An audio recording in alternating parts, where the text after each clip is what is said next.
This is Chuck Huber, the voice of Android 17. You're listening to Anime Seekers. You better be, or I'm coming for you. Dragon of the Darkness, Flame! Ladies and gentlemen, friends of all ages, we are just about to commence the Rick and Morty the Anime panel. Is everyone excited about Rick and Morty the Anime? That sounds pretty exciting. Great. Well, this is going to be fun. Let's welcome up some of our panelists. First up, Patricia Duran, ladies and gentlemen. Next up, Joe Daniels. And there's a Jeremy G. Come on up, Jeremy G.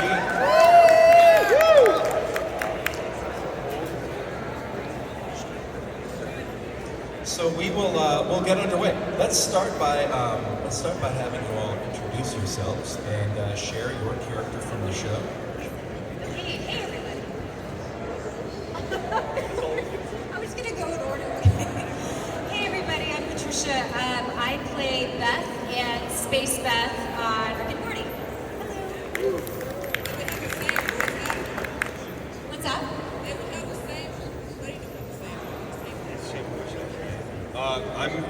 I'm Joe Daniels. I play Rick Sanchez and Jerry Smith in Rick and Morty the Anime. I'm Jeremy G. I play the Vice Commander and the Fish Villain.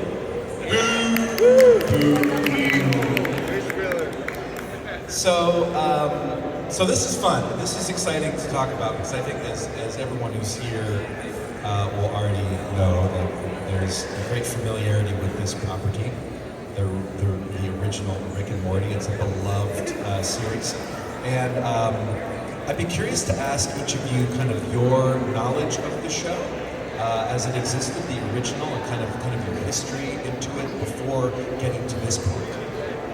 Glad to start anyway, Patricia. Okay, so of course I had heard of the show, I knew the show, but I had never watched the show until this happened. But I knew it was really beloved. I had always heard it was really witty and really funny, and I thought the premise of it was brilliant, taken from Back to the Future, Doc and Marty, and I just thought that was really fun. So that's kind of my history with it. Jim?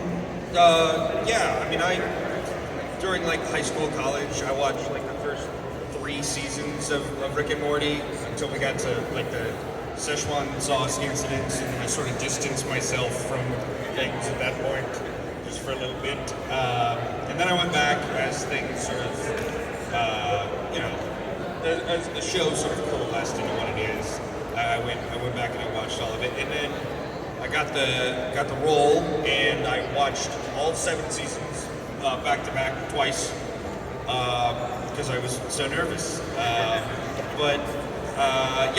That's sort of my history with it. It's just the insanity of what I chose to do after I got the part. My final question will be to have Joe do a plot synopsis of every episode he's seen. So stand by for that. Jeremy, please. Yeah, I actually, mine's a weird story with Rick and Morty. I wasn't allowed to watch it, not because parental restrictions, because I'm not a baby, and they can't tell me what to watch, but because in college, I'll make this as short as possible, one of our friends, he kept telling me to watch Rick and Morty, and I was like, you know what?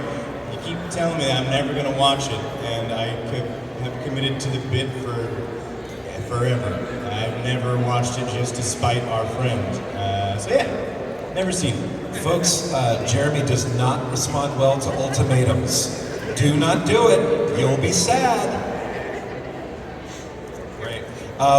So I think we have hinted at the answer to this based on your answers to the previous question, but you all are not the original actors from Rick and Morty. Shocking, yes. It's time we revealed it. Yeah. So I would like to ask what that has been like to populate these well-known characters and inhabit them and be invited to walk around in those shoes. What was it? I don't want to get ahead of myself. But yeah, what has it been like, and what did you kind of bring to the table based on what you knew of the original work, and how was that for you? Sure, I'll take this one. So it was weird with Rick, right? Because Rick has not only the Justin Roiland iteration of season 1 through 6, but also the Ian Cardone iteration from season 7. So not only is there 2 Ricks, but there's also me being a third Rick being added into the mix, and it being a completely different style. It was a lot of it wasn't like a lot of pressure to be what it was just because it had already changed before. It was just a lot of pressure to not change it so much to a point whereas it was a completely different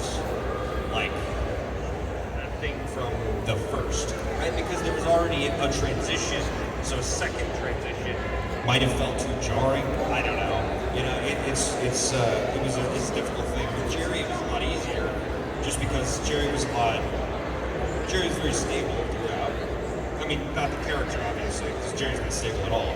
But Jerry, the actor who played Jerry, was very consistent, and so it was much easier to pull and. That's Chris Parnell. Yeah, Chris Parnell. Much easier to understand what that sort of comedy was for that specific character. Yeah, and for you, Patricia, you're the actress that played the original of your character was not replaced. Right. So Yeah. different from Joe's experience with Rick. Yeah. You had one person that had done it before, and then it's your turn. Yeah, and she's still doing it. She's going to be doing it in season 8. When I found out it was Sarah Chalk, I was very excited because I think she's a brilliant actor. I grew up watching Roseanne. Shout out for fans of Roseanne, great show. But it was also kind of comforting because she's the second Becky. And so she had actually replaced the previous actress who played Becky on Roseanne. So I was like, well, if any actor is going to understand somebody else doing a role that she's originated, it's going to be Sarah Chalk, hopefully. But I really love her. I think she's a brilliant actor. But I was really just told that it was, its own thing. And having read some articles with the creators, and they say that this is its own universe. It's kind of like an isekai, right? And so that was also really comforting to know that we could just do our own thing with it. Yeah. Did you have understanding about what you had learned that the actors of the original were told the same? Was it a conscious choice of we're definitely doing a new cast, all fresh stuff because? Yeah, I don't know if the original. I would hope that they would have let the original actors know, but I was told, and I don't know if you were Joe, but that there was going to be another season and a season 8, and it was going to stay the same cast. So they were just veering with the anime, and I believe they want to do a second anime with it if it does well. So yeah. That's what I heard. Just that Takashi Sano having done there was some shorts that they did with Rick and Morty, suicide shorts, and apparently those went really well. And Takashi Sano wanted to do more, and so they asked if they could have that so they could make an official what we need. And then, but yeah, I think it doesn't affect Rick and Morty season 8 at all. So continuing with that and the idea of stepping into something new, I'm curious to ask about the audition process. And so when you first learned that you would be called in to audition for Rick and Morty after you did your hilarious spit take with your morning coffee, what did you understand to expect, and what was it like getting in the booth and kind of seeing what you would be doing? So anytime I've auditioned for anything over at Sentai, I've never been told what it is. It's always been top secret. And so I had no idea what I was auditioning for until I went in the room, into the booth. And Andrew Love, our amazing ADR director, this was the first show he's ever directed on his own. He's a brilliant voiceover actor in his own right. Said, yeah, you're auditioning for Rick and Morty. And I was like, sorry, what? So that was just crazy that you just find out about it right then and there. It's unlike any other type of audition where, you know, you don't get the script beforehand, you don't get to prepare. It's just diving head first into the deep end. So that's always really nerve-wracking. But you know, Andrew's great. I've known him for many years. He's also done a lot of stage work, and we know each other from theater, so it was really easy to work with him. And he's a huge fan of Rick and Morty, and so he was able to put me at ease and really just give a lot of context to the situation. Yeah. The audition was super odd for me. I didn't have Andrew in there with me. I had Joey, our producer, and so I walked in and Joey said, "Can you do a Rick voice?" And I went, what do you mean by that?" And he was like, "Rick from Rick and Morty, can you do it?" And I was like, I can't. First of all, let me say your Joey voice is dynamite. I'm getting chills right now. Thanks. I've had plenty of practice. So I did it, and then I did Morty, which was bad. I did a bad job with Morty in the audition. It was awful. And then I did Jerry, and there was a part of the audition process where I went back, and I did more Jerry, and I didn't do any more Rick or any more Morty, thank God. And then it was over, and I was like, oh, cool. And Andrew told me at that time, because I went to the callback with Andrew, and he told me at that time, they really like you for Jerry. I was like, okay, I'd be fine with that. I like Jerry, so I'll be cool with that. And then, like 2 weeks later, I get a call, and he's like, hey, bud, I just want to let you know before, we have to start scheduling things and whatnot, that, they like you for Jerry, so they want to put you as Jerry. I was like, that's great, I like that. And then he went, but I'm not done, so hold on. And I was like, okay. And he went, and then you're also Rick. And I was like, well, that just seems like a lot, doesn't it? And so, yeah. Were you overcome with guilt at the role you had taken away from another actor? Absolutely, no, 100%. You're holding up well. I gotta give it. Thank you. I'm constantly racked with it. Yeah. I just wanted to. For you, I can be done. I'm so sorry, I don't want to interrupt you, but you're bringing memories back. I do remember this was like one of the auditions that I really, really wanted to have. And Andrew told me he was going to let me know that, he had some say in it. But the first thing I got to do was Space Beth, and I got to do the battle scene, and I was like, oh my gosh, this is so amazing. I love this character, I really got to do this. But I never heard anything from anyone until I got a call that I had booked some hours, and they didn't even tell me then what it was for. And I show up, it's just scheduling, and I'm like, what's it for? And anyway, so yeah. Jeremy auditions? Oh no, I am the original vice captain and fish villain, so I didn't have to go through the stresses that these two did. I just got called in, and I thought, whenever I got called in the first time, since I'd never watched the show, and even though I wanted to, so I could try to prep for this, I just texted Joe. I was like, hey, what's fish villain mean? So we thought it was Mr. Nimbus, and I was like, okay, what's that? So I did watch a little clip of Mr. Nimbus. That wasn't that. And then Not enough to break your promise, right? Of course not. I didn't watch the show. Just a little clip. Okay. Then turns out that wasn't it, and that was just a little bit part. And then Vice Captain, who I don't know has been introduced yet, so I'm not going to say any more about that. No spoilers. It's in the first episode. It's in the first episode, it seems. But Wait, are you allowed to watch this show? no, Bob, You're not allowed to watch your own I'm not show? allowed to watch it. So you don't even know that your character's been introduced. That's so sad. No, I do know what happens with him though, so stay tuned. It's pretty awesome. But no audition. I just got called in, and so I didn't have to do the stressful part that they had to do. You're just that good. Not just that good. No. Nope, that's not it at all. Smaller part. So yeah, no audition for this one. So what, for all of you, what was the process of learning your characters like?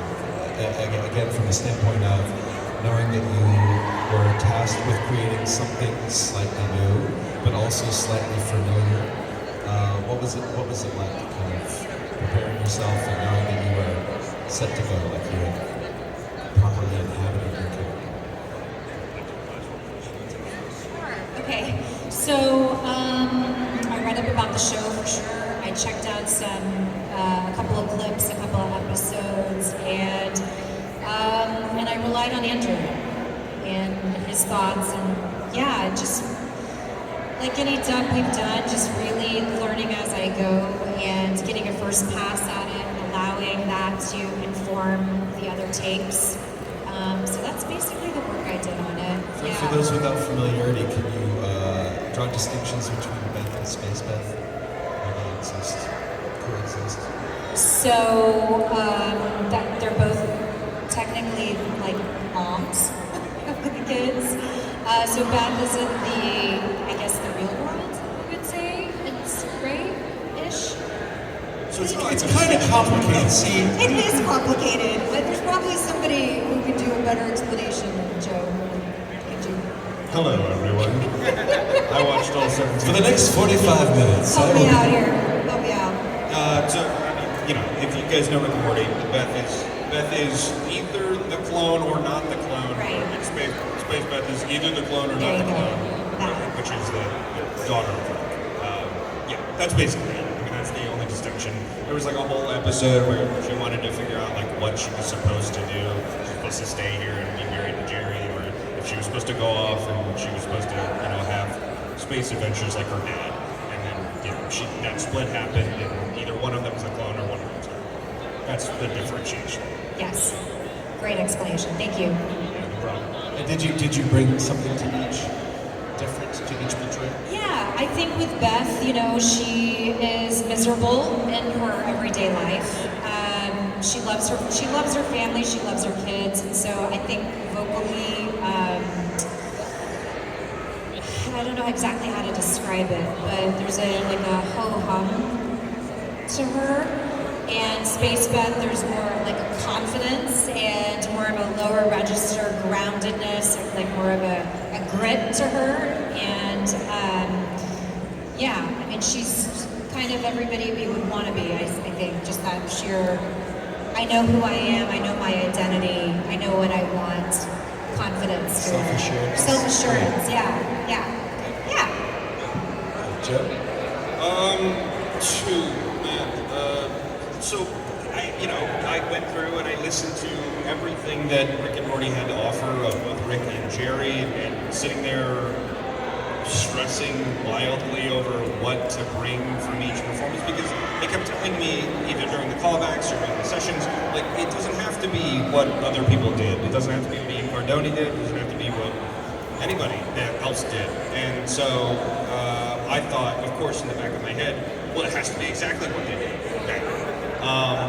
And so I decided at a certain point, after talking to Andrew, that I should just adopt like specific mannerisms that each has inside of their voice, right? Like the elongated vowels for Rick, like let's go, like that sort of thing needs to be there. But then the rest of it can be sort of changed as long as those identifiers are there.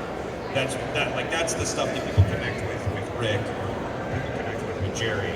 And so just watching through and finding those specific moments that were like identifiable as like, this is how Rick talks, like, and bringing those with, and then making the rest of it my own, because the Rick and Jerry that are Rick and Morty the cartoon are very different from the Rick and Jerry in the anime.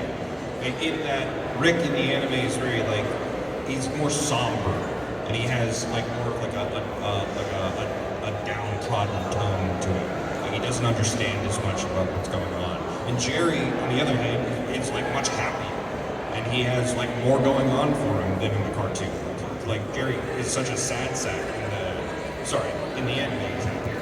In the cartoon, he's much more of a sad sack. And so like, sort of taking those two and sort of turning them on their heads was the real task of being those characters, I think. And it seems that you've seen all 7 seasons, but you could maybe, it seems like there's more of a melancholy to the anime, Oh, absolutely. right? And more of a melancholy tone.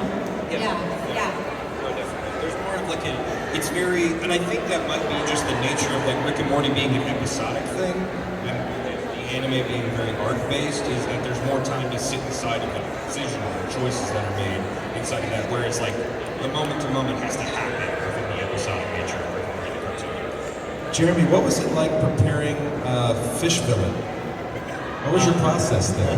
This has been a lot of fun. I showed up and I told Andrew, I was like, hey dog, hey, I don't know Rick and Morty, so I'm sorry in advance for, any extra explaining I have to do. He's like, don't worry, these characters haven't been in the show, so just finding, but then he said, I was assuming Rick and Morty, like, the extra type, like the villains would be more outlandish voices or something. He's like, no, this is just talking like a person, even though you're a fish man. Yeah, just finding a normal voice that's kind of me, but a little gruffer, and then finding a sound to make when you get hit by a garage door. That's what she What does that sound like? Wow. It's hyper realistic.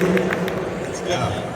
I think that to your point, I think there's something, all of us have this experience of coming into a show other than Rick and Morty the anime that does not exist heretofore. Like, we're in lots of different anime that we've never heard of, and so the part of the process for us is putting ourselves in the hands of the director and being like, walking me through, like, this is brand new to me, and I think there's something exciting about that process, just being presented with something brand new that you get a hand in creating, and you follow the lead of the director. So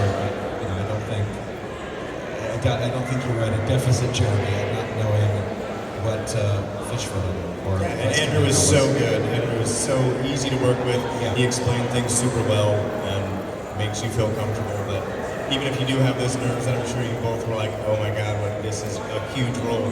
He was probably really, really good at putting those things at ease. So he's great. Yeah, Andrew's great, and it's wonderful because he's an actor first, and so he knows how to talk to actors, which is super helpful when you're in there. And then to your point, yeah, we don't get the scripts beforehand, so we're not able to know what happens at all. And so we're discovering it as we go. Like, oh, okay, that's where we're going with this. So it is exciting to do. So you've touched on this a little bit before, but I'd like to dig in a little deeper about the fact that this show is a known property, and yet it needs to be something new and distinct. And so, what was it like for you in terms of finding that balance of borrowing from what existed and then bringing something new to it? Was there a pressure or direction to make sure it doesn't sound like this, or is it something simply that we decided collectively we wanted to do to make it distinct and novel? That's a good question. I didn't want to mimic Sarah Chalk because I didn't want to be a bad mimic, And so, but what I wanted to do, because she is such a good actor, is that in every role I've seen her do, whether it's Roseanne or Scrubs, and those are two very different styles of shows, she's always very truthful, to her characters. And so I was like, well, if I just go for the truth of what's going on with Beth and Space Beth, then hopefully I'll deliver an honest performance something that she would do. And so I wanted to honor that. Okay. So it wasn't necessarily like a sound. Yeah. Good. Okay. I felt very similarly. I'm not an impersonator, and I did not want to do a bad impersonation of. And that was the main thing. Is going into it. That was the larger pressure. I'm sure for you as well. Is that am I supposed to do the exact same thing? Am I supposed to just bring the same voice in my voice? And so Andrew assuaged that fear. Very good at assuaging that fear from the beginning, and he got word from Japan that like it's supposed to be different. It's supposed to be a different thing. This is the anime. This is not the cartoon. And so that's why they hire voice actors, not impersonators, to do the anime. And that was daunting because then I felt like, oh well, now they're expecting me to be, a good voice actor, which maybe someone considers me that, but I sure don't. But You got come on. this. Who thinks Joe's a good voice actor? That's not what I was looking for. That's not what I was looking for. That's not what I was looking for. There's at least 12 people that think you're good, Joe. Phenomenal. Thank you. And All your right. mom. Yeah, probably.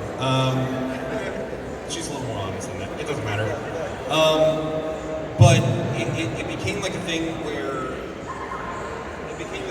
like I had to convince myself to divorce it from Rick and Morty. And maybe that's the difference between like you and me. The fact that I watched the entire thing 2 times. Maybe I delved too deep and I forgot to pull myself back out. But I found myself, Here's the thing. I think this is the biggest difference in what we were doing versus what we could have done versus what we did. Is that when you're making a cartoon, right? The animation's not done yet, right? The animation is usually made around what you do. Whereas the difference is that we had the animation, it was already done, and then we matched what the animation already was. And so there was a lot less freedom, I think, than what typically happens. Which doesn't make it like worse or anything like that. I'm not saying that. I'm just saying like I think that's why it was a little more rigid to break through, right? And we had to sort of bring the color into that rigidity that was already there. Yeah, because we had flaps to match, right? And we're still hearing the Japanese actors in our headphones, and so they had done it originally, and so yeah, we're more in a box of what we could do. All right. Kind of on that theme, I'm curious to talk about the comedy of the show, because people that know the original and are fans of the original are fans in part because it's wickedly funny.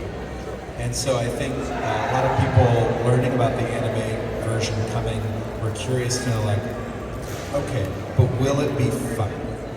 And what were your findings there? Like you talked about, there's more of a melancholy to this portrayal, but the comedic beats certainly need to be there, I presume. So what was how was that received by you all? I think that the difference between the anime and the cartoon is that I think the anime leans harder on the secondary characters for the comedy.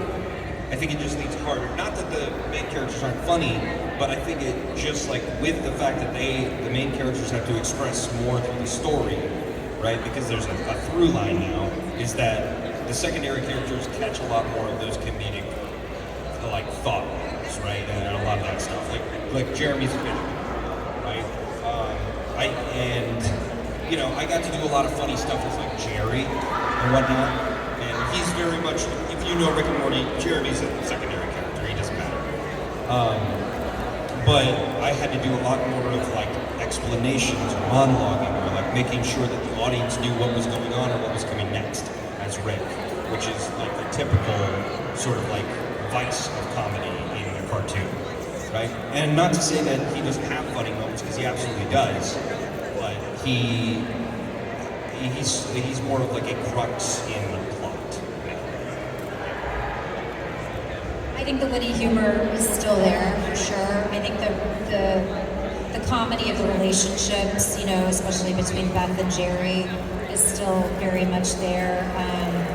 I laughed at the audition. I thought during the audition because I thought it was hilarious, And so yeah, I think the comedy is still there, even though there's that melancholy tone. I feel like they earn those moments, those laughter moments, really well. Yeah. Joe, you've spoken before about something important to you in being a part of this is maintaining the heart of the show, even though you were supposed to bring something different to it, maintaining some consistency in the core, the heart of the show. Could you describe a bit of that? Yeah, sure. Rick and Morty for a while used to be, after the Szechuan sauce thing, used to be a bit of a meme. People would just, make fun of it and the fan base and whatnot. And that's, it was fair for a time. Certain things in the fan base were a little, but Rick and Morty has always had like a lot of heart in the way of like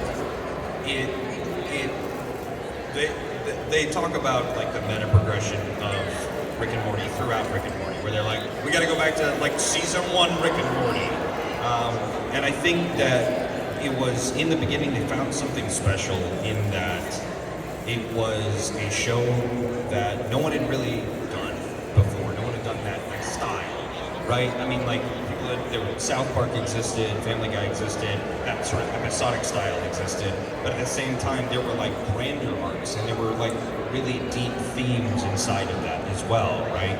Like with like Rick Prime and Evil Morty and stuff like that. Like there was the depth to it that not a lot of those shows had, along with the like overarching comedic episodic nature of the show.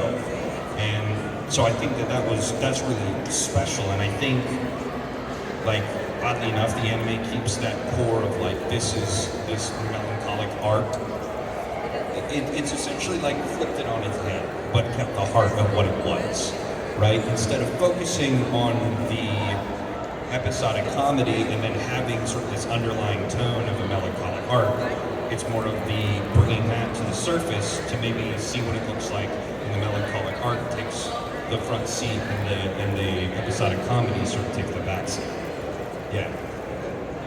Anything to add there, Patricia? No, well said. Really, it's perfect. Bravo, well done. So I'll ask you to sell the show a little bit. I guess for people that have familiarity with the original and have heard of the anime, have not yet seen it, curious about it, like what are they in store for? What would you, how would you pitch them on? Make sure you watch Rick and Morty the anime. I would say if you like Rick and Morty, you will like Rick and Morty the anime if you give it a chance. And a chance is more than one episode. I will say this right now. The first episode, I was confused. So you can be confused. But it very much clears up in the second and third episodes, and by like 4 or 5, I was already in, and throughout the rest of it rides on to the end. Like I feel like there's barely a break in the story at that point, where it isn't engaging, which is cool because it's almost like a Rick and Morty movie, but in like a weird style.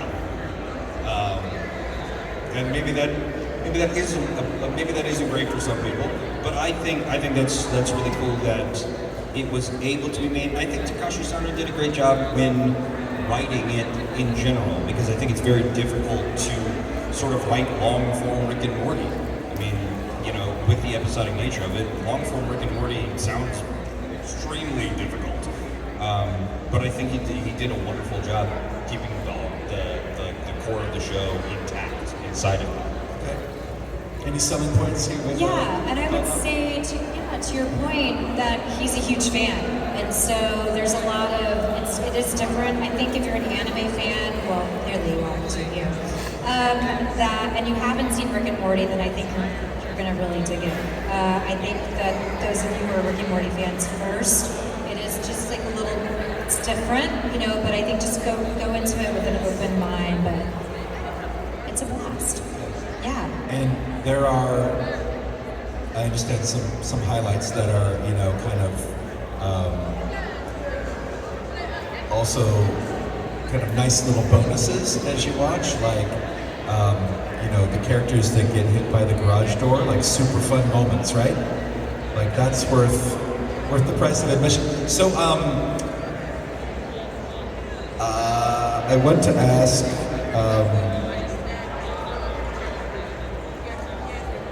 you brought something up, Joe, that prompted a question. So the show is currently only English language? The Japanese comes on Toonami as well. Okay, and was the Japanese created first? Yes. Okay. Got it. And so did you also, were you hearing the Japanese characters? And did you borrow from that at all? Or were you encouraged to borrow from that at all? Or try to parallel that? There were certain times where we were encouraged to borrow from, like, you know, maybe specific reactions and whatnot. Just because, you know, whenever you're doing anime, right, you have like the right, and Rick and Morty doesn't have that. And so we never heard Rick or Jerry or Beth or whatever do any of those noises. And so whenever those noises came up, it was just a little difficult to like square that in my brain. It's just like, I don't really know how Rick would go, you know, because like he doesn't do that. And so, so then I was sort of encouraged to go with you know, I want to hear what the Japanese did, just so I can hear like, got it, okay, cool.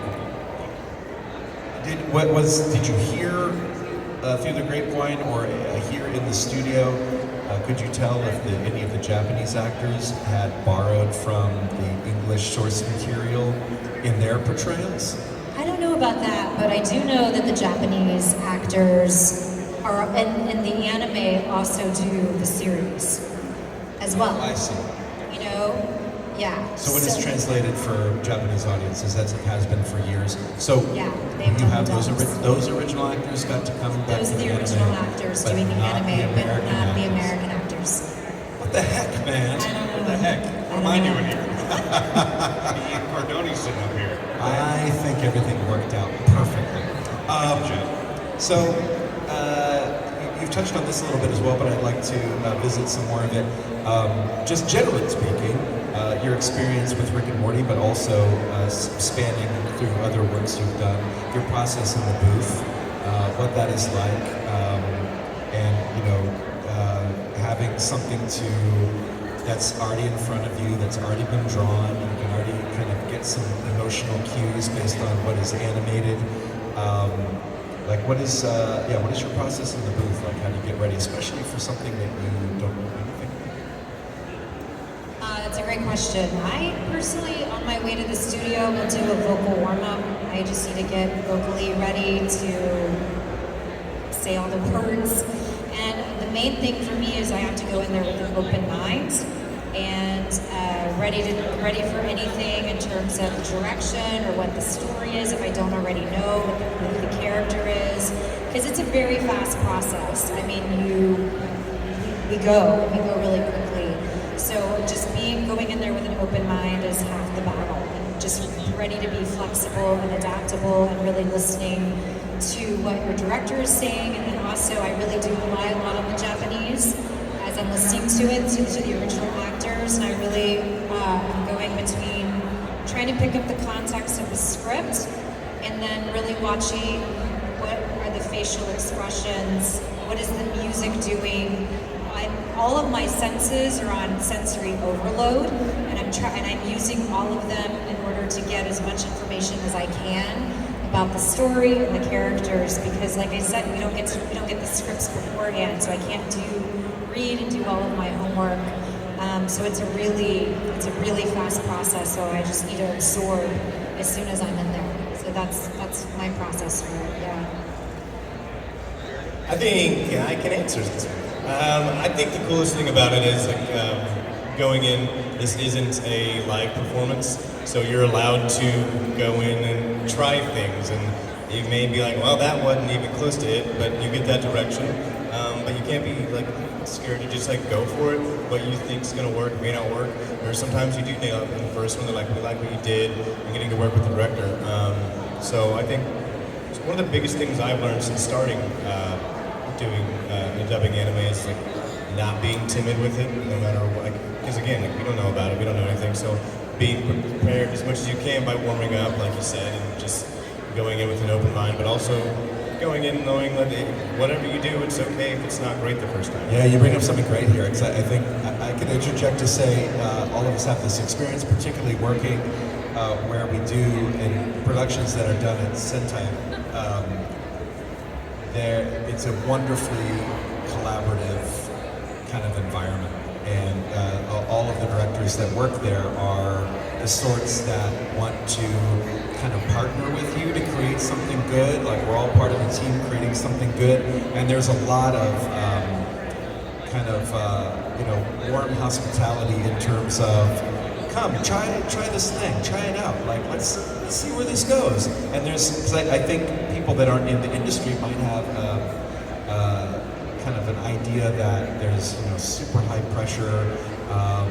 You've got 30 minutes or 60 minutes in your session, and you got to crank out those lines, and they got to be perfect on the first take. Otherwise, the whole production starts sliding downhill, and it's not like that. So it is great. To your point, Jeremy, that there is lots of room to kind of try and fail and tweak and find just the right thing. And you get to have ideas too, right? Like it's not, you don't go in, this is your character, this is how we want you to say it. You get to, if you have an idea, everyone's so welcome for those things. Like bring it up. Or if you do a take, they're like, that's good, actually, I can do a little bit different. Can I try something else? I know you guys like that take, can I try something else? Like, yeah.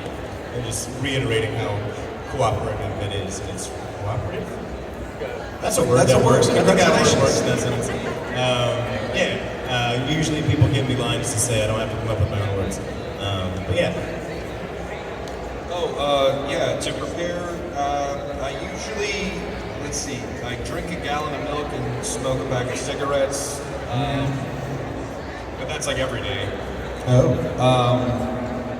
Tide fasting. Well, what are you gonna do? It's pretty much just what both of them said. They said everything. Like I don't know what to say at that point. I think Patricia, you brought up something interesting about preparing physically. I think that's something that a lot of people don't think about. My personal experience was that coming into this, I have a background as a singer, and I understand getting ready for a concert of songs. You gotta warm up. You gotta be ready. Like you gotta do all your vocal exercises. Make sure the pipes are well lubricated and ready to go and warm, because you've got to go through your passaggio and make sure you hit all the notes. I did not think that would be the same coming into working as a voice actor, and I quickly learned. You're using a lot of the same muscles, and it can be a very heavy lift, and so it's important to make sure your instrument's ready. Absolutely. And I'm usually double fisting in there. I've got tea and water, and I'm going between the two. That. Oh my gosh. And so, yeah. Voice as well as mouth, because if you warm up your voice as well as getting your mouth ready to move like that, because you can warm your voice up all you want, and then you're in there trying to read these words, and it sounds like mush. So that's my issue that I run into a lot, is not articulating, warming up the lips and things like that. Sibilance. Sure. Yeah. Gotcha. Thank you. Thanks. Proud of that. Well, I think we can open it up to some questions. If anyone in the audience has any questions for the cast of Rick and Morty, now would be a great time. Okay, great. Yes. If y'all could change one thing in the anime, what would it be? And have it be fully approved and everything. You could change one thing. Change one. Tell you what, let me see if I can take a variation on that question.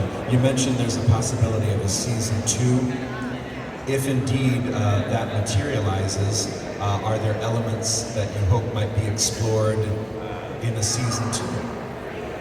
Fish Villain's backstory would be pretty good. Sure. Meet Fish Villain's family, the upbringing. Why is he the way he is? Why did he end up that way? Yeah. Good?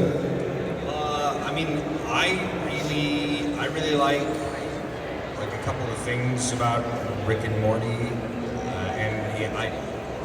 selfishly, I would like to explore snake jazz more from the original show. I just really like snake jazz. For the uninitiated, could you describe snake jazz? It's like kind of like that. Okay. Yeah. Borrowed from the Sesame Street character Sammy the Snake. If you know him. Your references we'll talk. go a little over my head. We'll talk. All right. I think you'll like him. Okay. much a change, but I would really, really hope that Space Beth would be back. Yeah. All right. Fair. Fair. These are reasonable things. It's not asking too much. Are there other questions?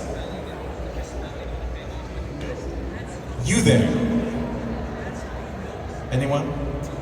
It's a unique opportunity. It almost worked. All right. Well, fair enough. Is there anything I haven't asked that we'd like to address? Additional comments? Okay. So, well, good. Then we will wrap it there. The cast of Rick and Morty is going to be in Voice Actor Alley, just on the other side of the drape here. So feel free, if those questions come to you later, or you'd like to take a look at their Rick and Morty themed items, please come pay a visit over there. In the meantime, thanks for coming out to the Rick and Morty panel. We will see you at the next one. Thanks, everybody.